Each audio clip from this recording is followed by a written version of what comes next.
I feel like I put them in harm's way more so than I could have ever just staying where we were. You know, I regret moving so bad. Jennifer Nugent and her husband spent thousands of dollars remodeling this home before moving in with their 3 children last year. A few months later, they were constantly sick, coughing, diarrhea, and vomiting, but they couldn't figure out why. It just got to a point where we couldn't stay well. Nugent's concern turned to panic when her new neighbors shared some disturbing news. The home's former owner was a meth user. Nugent immediately had her home tested, and results confirmed high levels of contamination. That's when we knew it was bad, and I was so grateful we did not return.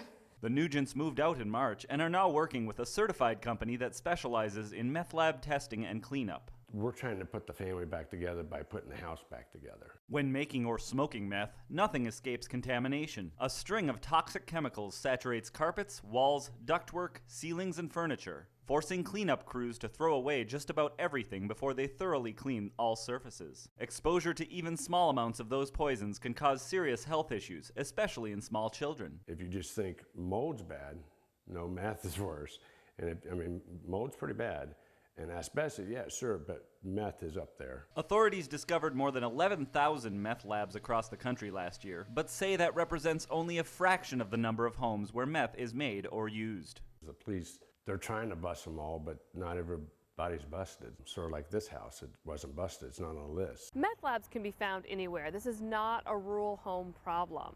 You can find them in suburban, lovely homes to million-dollar penthouses. So you want to be aware of the dangers of a home that's had a meth lab in it and be sure that you're doing all of your research before buying.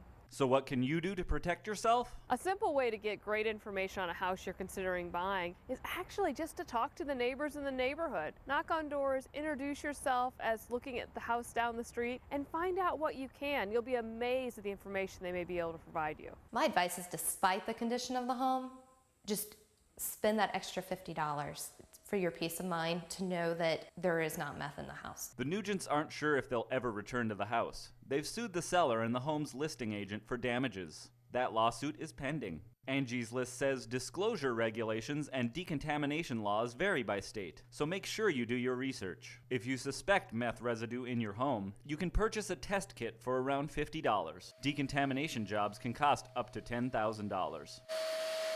For ABC 10 and the CW5 News Now, I'm Andy Cooley.